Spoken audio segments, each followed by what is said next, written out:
కర్నూలు జిల్లా ఆలూరు నియోజకవర్గంలో వివిధ రూపాల్లో కొలువుదీరాడు వినాయకుడు. మరీ ముఖ్యంగా ఆలూరు పట్టణంలోని కటిక వీధి వినాయకుడు పూర్ణ కుంభ కలశ ఆకారంలో దర్శనమిచ్చాడు. గత 4 ఏళ్లుగా పర్యావరణానికి ఎలాంటి ఆటంకం కలగకుండా బళ్ళారిలో మట్టి వినాయకుడిని తయారు చేయిస్తున్నారు. అందులో భాగంగా ఈసారి కూడా 30,000 రూపాయలు వెచ్చించి పూర్ణ కుంభ వినాయకుడిని చేయించారు నిర్వాహకులు. పూర్ణ కుంభం అంటే శుభానికి సంకేతం. అలాంటి రూపంలో కొలువైన వినాయకుడి దర్శనం చేసుకోవడం వల్ల ఎంతో శుభం కలుగుతుందని అంటున్నారు పండితులు. దానికి తోడు వినాయకుడిని ఓ బొజ్జ గణపయ్య అని కూడా అంటారు. ఆ గణపయ్య బొజ్జ కూడా పూర్ణ కుంభం లాగానే ఉంటుంది. కాబట్టి ఆ కాన్సెప్ట్ ద్వారా ఈ వినాయకుడిని రూపకల్పన చేసినట్లు చెబుతున్నారు నిర్వాహకులు.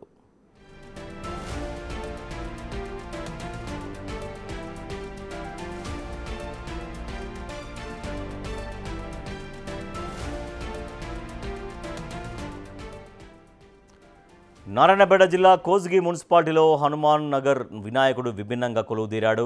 ఇటు నరసింహ, అటు శ్రీకృష్ణ భగవానుడు, ఆపై సౌర కుటుంబ సెట్టింగ్లో ఈ వినాయకుడిని ప్రతిష్ఠించారు. నరసింహస్వామికి వినాయకుడికి ఒక పోలిక ఉంది. ఈ పోలిక ఎలాంటిదంటే ఇరువురు జంతుముఖ దేవతామూర్తులు. వీరిని కొలవడం వల్ల ఎక్కువగా ఫలితాలు ఉంటాయని చెబుతారు పండితులు. ఈ విషయం గుర్తించిన నిర్వాహకులు వినాయక, నారసింహ రూపాలను మిళితమయ్యేలాంటి రూపాన్ని తీర్చిదిద్దినట్లు కనిపిస్తోంది. అంటే ఒకే దర్శనంతో ఇరువురు దేవతామూర్తుల కరుణా కటాక్షాలు భక్తులకు లభించేలా ఉంటాయంటున్నారు నిర్వాహకులు.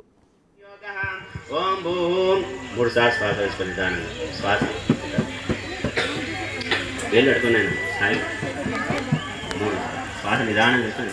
ఓం భూ ఓం భువః ఓం సువః ఓం మహః ఓం జనః ఓం తపః ఓం సత్యం ఓం సత్యవితుర్వరేణ్యం భర్గో దేవస్య ధీమహి ధియో యో న ప్రచోదయాత్ మాపో జ్యోతిరసమృతం బ్రహ్మ భూర్భువస్వరో.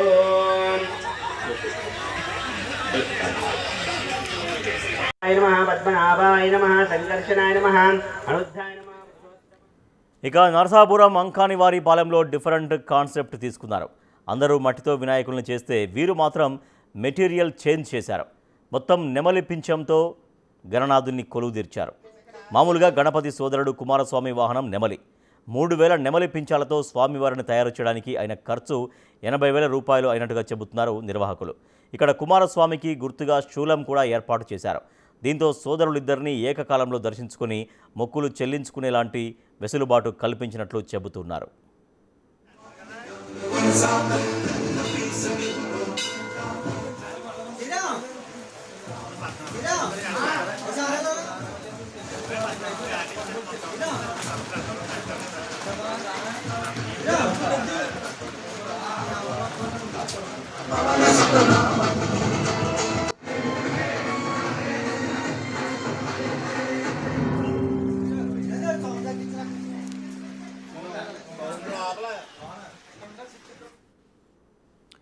ఇక తెనాలిలో శ్వేతవర్ణంలో కొలువుదీరిన రామరూప వినాయకుడు విభిన్నంగా కనిపించాడు. ఇటీవల అయోధ్య బాలరామ మందిర ప్రతిష్టాపన జరిగిన సంగతి తెలిసిందే. సరిగ్గా అలాంటి రూపంలో ఈ వినాయకుడు కనిపించడం గమనార్హం.